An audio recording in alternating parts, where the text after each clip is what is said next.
이걸 깨달았다면 남은 생은 이것에 정진해야 된다.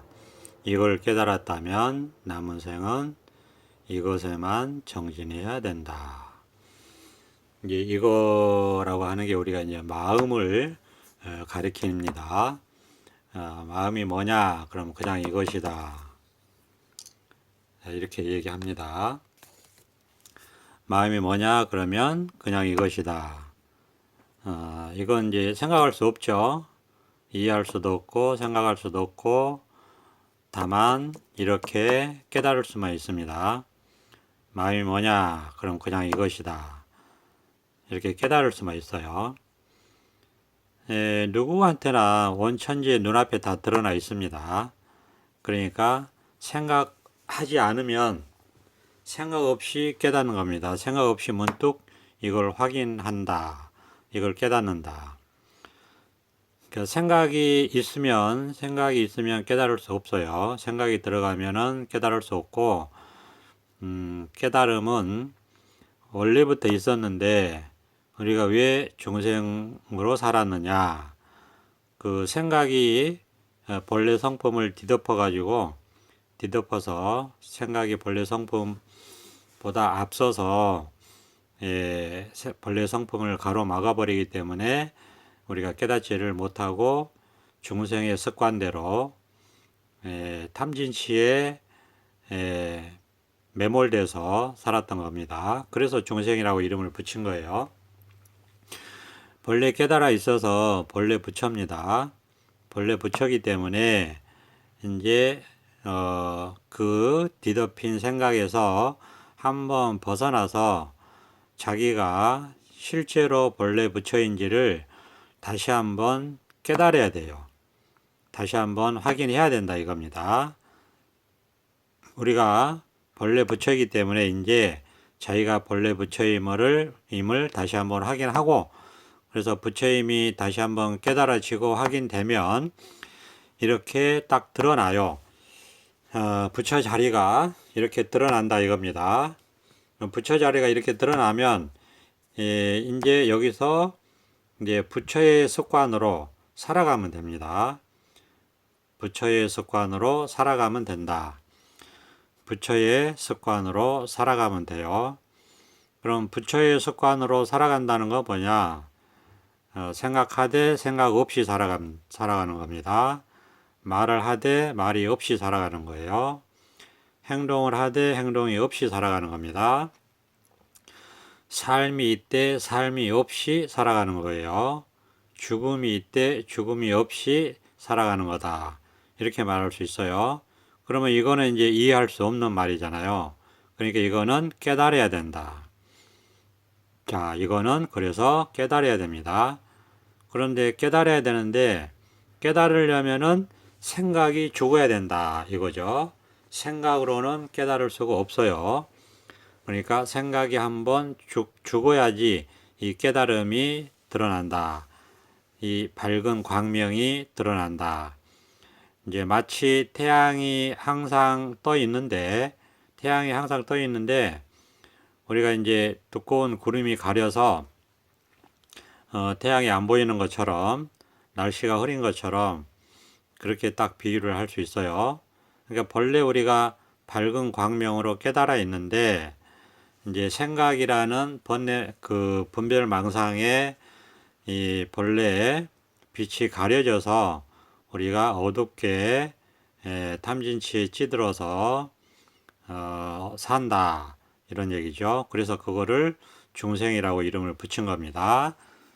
그러니까 이제 우리가 본래 부처예요. 그래서 본래 부처의 삶을 회복해야 된다. 그러면 본래 부처의 삶을 회복하려면 어떻게 하느냐? 본래 부처임을 한 번 더 깨달아야 된다. 한 번 더 확인해야 된다 이거예요. 본래 부처임을 한 번 더 깨닫고 한 번 더 확인해야 된다. 그러면 이제 본래 부처임을 한 번 더 깨닫고 확인하려면은 이제 물어야죠. 깨달음이 뭡니까? 부처가 뭡니까? 이렇게 물어야죠. 그러면 그냥 이것이다. 이렇게 바로 깨달음을 가르쳐 드리는 겁니다. 부처가 무엇입니까? 바로 이것이다. 지금 부처를 정확하게 가르쳐 드리고 있는 거예요. 이게 생각 없이 통하면 돼요. 생각으로는 생각을 하면 할수록 깨달음과는 멀어집니다. 생각을 하면 할수록 깨달음과는 멀어져요.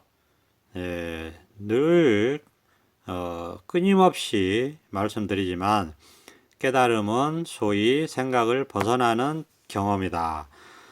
생각을 벗어나는 체험이다. 그러니까 깨달으려면은 생각으로는 안 된다 이거예요.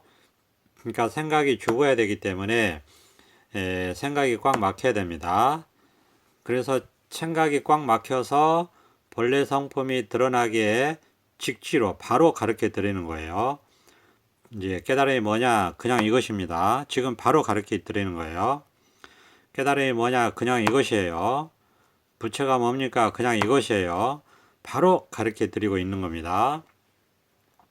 이렇게 바로 가르쳐 드리고 있는데 여기서 생각이 꽉 가로막힌 사람은 여기서 깨달을 수 있어요.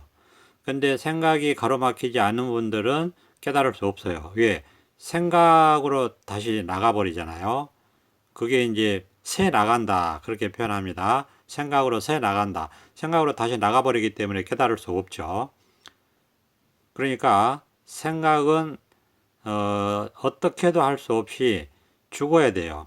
생각이 죽어야지 생각에 사로잡혀 있던 우리의 본성품이 이렇게 벗어나는 체험을 하게 되는 겁니다. 이게 깨달음의 체험이고 해탈 체험이에요. 견성 체험이고. 그러니까 이런 얘기를 본문을 들으면 그렇죠. 깨달음이 뭐냐 궁금해서 깨닫고 싶어서 본문을 들었는데 그냥 이것이다 이렇게 한단 말이에요. 그러면 여기서 깨닫거나 아니면은 무슨 소리인지 모르니까 이해가 안 가는 소리를 하니까 막히겠죠. 그럼 막혀야 돼요. 이걸 이해를 하려고 하면은 깨닫지 못한다 말씀드렸죠. 꽉 막히는 겁니다. 그렇잖아요. 자, 깨닫고자 발심을 해서 이런 법문이 인연이 돼서 법문을 들어요. 그래서 깨달음이 뭐냐 그러니까 그냥 이것이다 했어요. 눈앞에 다 드러나 있다 이렇게 얘기했어요. 생각으로 안 된다 이렇게 얘기했어요. 그러니까 생각이 꽉 막히겠죠. 이해가 안 가겠죠. 생각으로 이해할 수 없다 했잖아요. 그러니까 생각으로 이해 안 가겠죠. 그러면 그 전에 좀 막혀 있었던 분들은 여기서 통할 수 있어요. 문득. 그리고 막히지 않은 분들은 여기서 막히겠죠. 아니면은 생각으로 빠져나가겠죠. 생각으로 빠져나가면 깨달을 수 없어요. 그러니까 세 종류의 그 공부인들이 있을 수 있다 이거예요. 발심이 돼서 깨달음이 뭐냐라는 법문을 들었는데 직접 가르쳐 드립니다. 바로 이것이다. 그냥 이것이 깨달음이다. 직접 가르쳐 드리는 거예요. 정확하게. 그냥 깨달음이 뭐냐? 그냥 이게 깨달음이에요. 정확하게 가르쳐 드리는 거예요.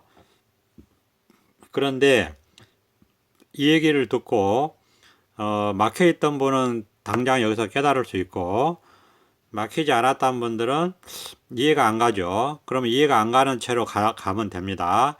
왜냐? 생각할 수 없고 이해할 수 없고 알 수 없다 했잖아요. 그러니까 생각할 수 없고 이해할 수 없고 알 수 없으면은 그대로 가면 돼요. 그리고 이제 세 번째는 생각할 수 없고 알 수 없고 이해할 수 없으니까 생각하는 쪽으로 아는 쪽으로 이해하는 쪽으로 이제 가버린다 빠져나가 버린다. 그러면 그거는 세속 공부지 이 마음을 깨닫는 깨달음 공부는 결코 아닙니다. 결코 아니에요. 깨달음은 그 무엇으로도 그 뭐라고도 할 수 없지만 그럼에도 불구하고 할 수 있는 말이 있어요. 어떤 거냐? 결코 생각 속에서는 깨달을 수 없다. 결코 생각으로 이해해서 깨달을 수 없다. 이런 얘기를 할 수 있어요. 깨달음에 대해서는 그 어떤 말도 안 맞아요. 그런데 이건 맞아요. 생각으로는 깨달을 수 없다. 생각으로 이해해서는 깨달을 수 없다. 생각으로 하면 할수록 깨달음에서는 멀어진다. 영원히 멀어진다. 이 말은 맞습니다. 이 말은 할 수 있어요. 그래서 우리가 깨달음 앞에는 항상 불가사의라는 말을 붙여요. 불가사의. 깨달음 앞에 불가사의. 그렇죠? 생각할 수 없고 말할 수 없고 이해할 수 없다 이런 뜻입니다. 그러면 생각할 수 없고 말할 수 없고 이해할 수 없으면 된 거예요. 그러면 꽉 막히지 않는다 하더라도 계속 이런 직지법문을 들으면 생각할 수 없고 이해할 수 없고 알 수 없는 법문을 계속 말씀드리잖아요. 그렇죠? 그러니까 막히게 돼 있어요. 들으면 들을수록 막히게 돼 있어요. 들으면 들을수록 꽉 막히게 돼 있어요. 그쪽으로 가게 돼 있어요. 그래서 이거를 의단이라고 그러고 은산철벽이라고 얘기하고 꽉 막힌다 해서 금강권이라고 얘기하고 그 감옥이라고 그래서 금강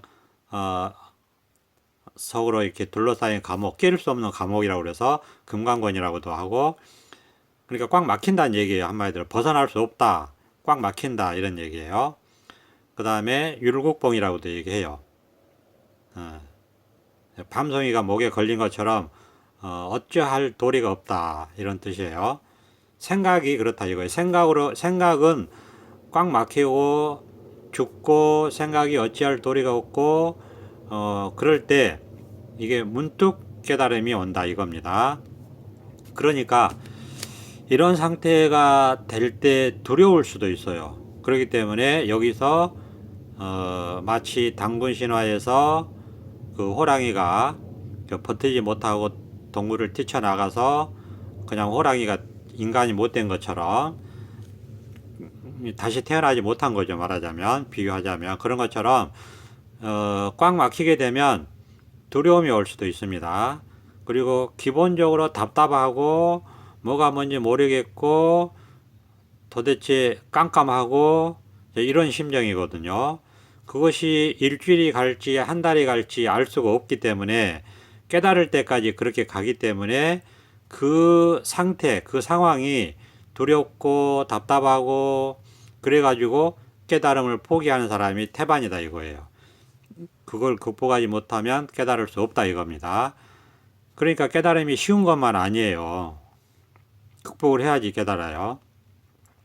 두렵고 깜깜하고 답답하고 뭐가 뭔지 알 수 없고 이런 상황이 꽉 막힌 상황인데 또 자기가 그러고 있는 줄도 몰라요. 그냥 직장 생활을 하는데 일은 해야 되니까 일은 하는데 옛날 같지 않게 발심이 서서 깨달음의 마음이 뺏겨 있기 때문에 그냥 일은 그동안에 습관이 되어 있기 때문에 그냥 습관적으로 할 뿐, 그냥 깨닫고자 하는 마음이 온 마음을 지배하고 있는 그런 상태라고 얘기할 수 있죠. 그러니까 이제 그 실수도 많이 하죠. 직장 생활에서. 그러니까 핀잔도 들을 수 있고, 그걸 다 감내해야 돼요. 그렇다고 마음 공부한다고 얘기하지 마세요.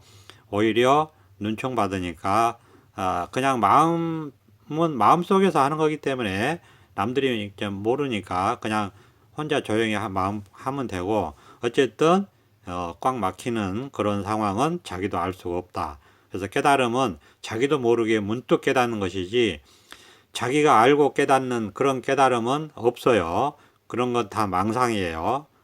그런 건 없어요. 자기가 알고 깨닫는 것은 없다. 생각으로 깨닫는 건 없다 이거예요. 자, 이제 그래서 이렇게 다시 한번 본래 부처인 자기 마음을 깨닫는 일이 반드시 한번 일어나야 된다.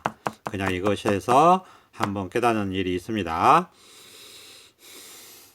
그 다음에 이제 두 번째는 뭐냐면 이렇게 이제 딱 깨닫게 되면 스스로 증명을 하고 스스로 압니다. 스스로 자기 본성품을 봤다는 게 스스로 증명이 돼요. 당연하겠죠. 자기 마음을 자기가 깨달았는데 그걸 모른다. 그거는 있을 수 없는 일이에요. 자기 마음을 깨달았으면 반드시 스스로 알게 됩니다. 스스로 증명이 돼요. 이때는 머리로 아는 게 아니에요. 깨달으면 다시 말씀드리지만 머리로 생각으로 알 수 있는 게 아니라고 100번 1000번 말씀드렸죠. 깨닫고 나서도 머리로 생각으로 아는 게 아니에요.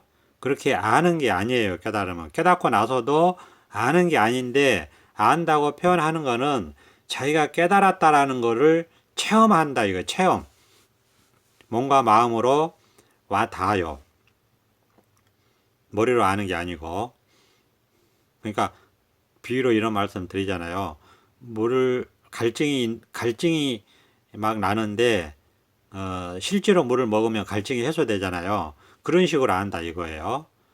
뭐 갈증이 있을 때 물을 먹으면 갈증이 해소된다 이렇게 생각으로 아는 게 아니고 실제로 물을 먹지도 않으면서 생각으로만 그렇게 하는 게 아니라 실제로 물을 먹어서 실제로 갈증이 해소됐다 이겁니다. 그러면 자기가 해소됐다는 거 알잖아요. 몸으로 마음으로 다 체감하잖아요. 그런 거라 이거예요.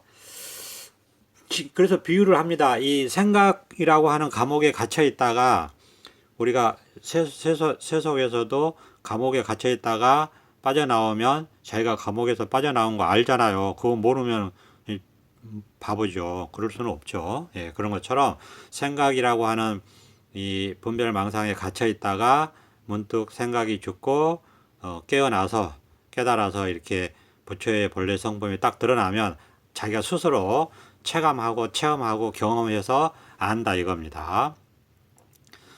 그러니까 여기서 우리가 이제 안다라는 표현도 어쩔 수 없이 세속의 말을 갖다가 쓸 수밖에 없기 때문에 알고 모르고의 안다의 그런 의미가 아니에요. 깨달으면서 안다고 하는 거는 깨달았다는 얘기입니다. 깨달았다는 얘기예요. 그래서 이렇게 이제 깨닫게 되면 알아요. 그래서 이제 이 자리에서 그 다음에는 이제 살아가면 돼요. 이 자리에서 남은 생은 평생 남은 생은 이 자리에서 그냥 살아가면 된다. 근데 이게 또 하나 남은 거예요. 이제 공부라고 한다면. 근데 무슨 뭐 수행을 하거나 무슨 그런 건 아니기 때문에 그냥 체험한 자기 마음자리가 드러납니다. 온천지에 드러나기 때문에 자기가 알아요. 온천지에 이렇게 마음이 드러나 있어요. 눈앞에 드러나 있어요. 이렇게 눈앞에 항상 언제나 이렇게 그냥 드러나 있기 때문에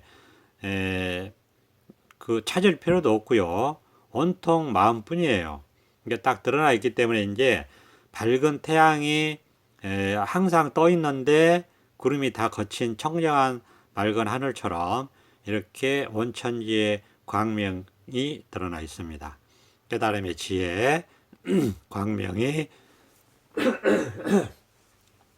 온천지에 드러나 있어요. 그렇기 때문에 이제 이 밝은 이 지혜의 세계에서 그냥 살아가면 돼요. 여기에 익숙해지고 여기에 습관이 들고 이제 부처의 삶을 살면 된다 이겁니다.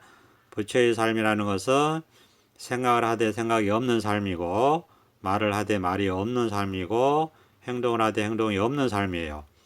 이게 이제 부처의 삶이기 때문에 부처라고 이름을 붙이는 거예요. 본래 부처인데 우리가 중생의 삶을 살았다가 우리가 이제 중생의 탐진치 삼독의 그 어리석음에서 벗어나서 본래 부처를 회복하고 본래 부처의 삶을 살아가는 것 뿐이다. 그냥 이럴 뿐이에요. 새롭게 뭘 하는 게 없고, 그러니까 부처의 삶이라는 것은 그동안의 중생의 삶에서 벗어나면 곧 부처의 삶이에요. 그러니까 생각에서 벗어나고 분별망상에서 습관에서 벗어나고, 그렇죠? 생각에서 벗어나고 분별망상하는 습관에서 벗어나는 삶이 곧 중생을 벗어나서 부처의 삶을 사는 것이다. 부처의 삶도 습관이 들어야 됩니다. 우리가 40년, 50년, 60년 동안 중생의 습관에 들어서 살았기 때문에 중생이라고 이름을 붙인 것인 것처럼 부처의 삶이라는 건 따로 있는 게 아니고 생각 없이 사는 삶, 분별망상하지 않고 사는 삶, 밝은 지혜로 깨어서 사는 삶, 근심 걱정 없이 사는 삶, 번뇌 없이 사는 삶, 이것을 부처의 삶이라고 합니다. 이것도 중생의 삶처럼 습관이 들어야 돼요. 우리가 예를 들어서 40년에 깨달았다 그러면 남은 생은 죽을 때까지 부처의 삶에 습관이 들어야 됩니다. 그래야지 부처라고 삶이라고 할 수 있겠죠. 우리가 50년 만에 깨달았어요. 그럼 남은 생은 역시 부처의 삶을 살아야 돼요.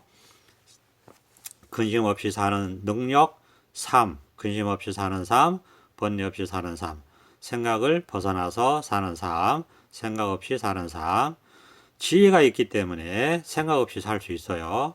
지혜가 있기 때문에 말을 해도 말이 없이 걸리지 않고 살 수 있습니다. 이 지혜 때문에 그래요. 부처의 밝은 지혜 때문에, 이 광명 때문에 생각 없이 살 수 있는 겁니다. 그러니까 번뇌가 없어요. 한마디로 번뇌가 없어요. 그러니까 한번 깨닫고 이 깨달은 이 자리에서 이제부터는 남은 생은 부처의 삶에 올인해야 됩니다. 다른 거 한다는 거는 있을 수 없어요. 부처의 삶에 올인하는 겁니다. 중생의 삶에서 벗어나는 것이 곧 부처의 삶이에요. 중생의 삶은 뭡니까? 그냥 이거죠. 생각하고, 그 다음에 그 생각에 따라 말을 하고, 그 다음에 생각에 따라 행동하고, 끊임없이 생각하고 말하고 행동하고, 그래서 쌓고 쌓는 삶이죠. 그래서 번뇌도 쌓이고 근심 걱정도 쌓이고 재산도 쌓이고 학식도 쌓이고 온갖 것이 쌓이죠. 명예도 쌓이고. 그래서 중생은 그렇게 온갖 것이 쌓이는 삶이 중생의 삶이에요.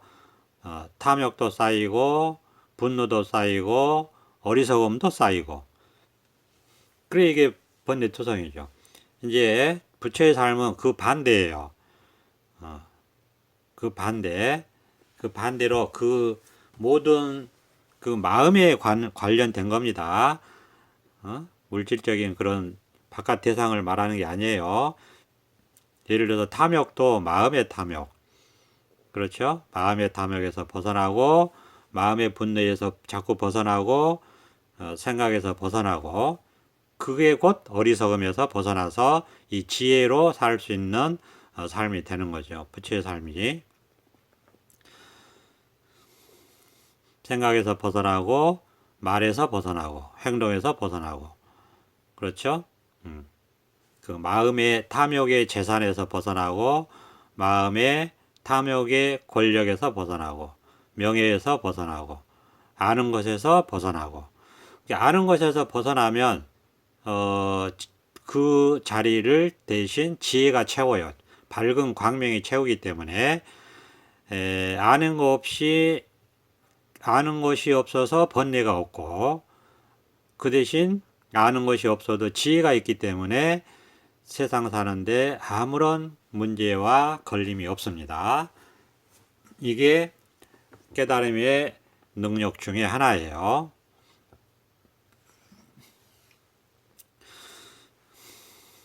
그러니까 이제 이 참 다른 거 할 거 없어요. 다른 거 세속적인 거에 관심 가질 거 없습니다.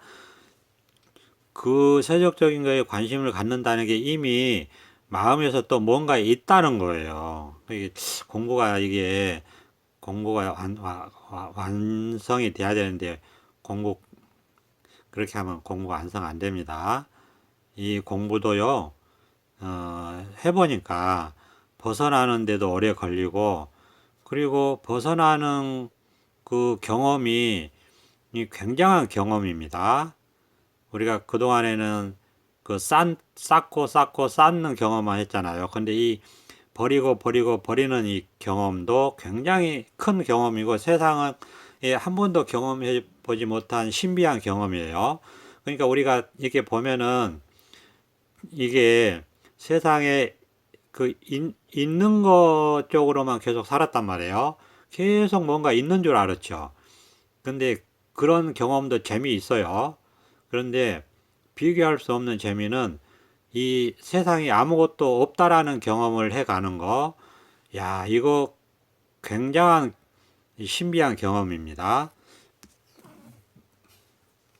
우리가 생각을 가지고 생각 속에 사니까 뭔가 계속 있다고 경험을 하고 있는 것 같지만은 그렇지 않습니다.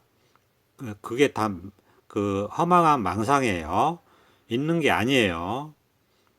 그리고 없는 것도 아니고, 그러면 뭐냐 하면 결국 마음이 어떤 있거나 없고의 집착이에요. 마음의 집착인데, 신기하게도 이 우주를 한번 우리가 배운 지식을 동원해서 한번 생각을 해보세요.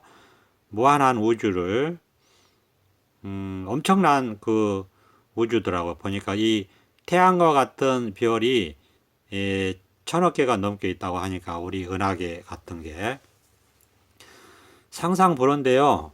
그거 없는 쪽으로 우리가 생각하면 그게 납득이 가요. 계속 여러분들 벗어나 보세요. 벗어나고 생각에서 벗어나고 생각에서 벗어나고 생각에서 계속 벗어나잖아요. 그러면 자기가 우주가 되는 그런 경험도 있습니다. 우리가 이게 그 참 이 중생의 어리석음 때문에 우리가 자꾸 생각에 의지를 하는데 이 즉 반야 바라밀다의 의지를 한번 해보세요. 반야 바라밀다의 의지에서 살아가면 무한한 이 그 없음의 이 광대한 살림살이 이거를 경험을 해야 됩니다. 이거 무시하면 안 돼요. 끝이 없어요. 남은 생은 올인해야 돼요. 이거 우습게 생각하면 안 돼요. 반대로 이거에 올인하면 그만한 그 공덕이 드러납니다. 정말 없음의 경우, 없다고 해서 없는 게 아니에요. 없다고 해서 없는 게 아니다 이겁니다. 이 없다고 해서 없는 게 아닌 이 무한히 없음에 대한 경험, 이 해탈 경험, 이거 장난 아닙니다. 이런 경험을 함으로써 우리는 생각에서 벗어나고 분별망상에서 벗어날 수 있습니다. 이 경험은 그 무엇과도 바꿀 수가 없죠. 자, 오늘은 여기까지 하겠습니다. 감사합니다. 보선합장.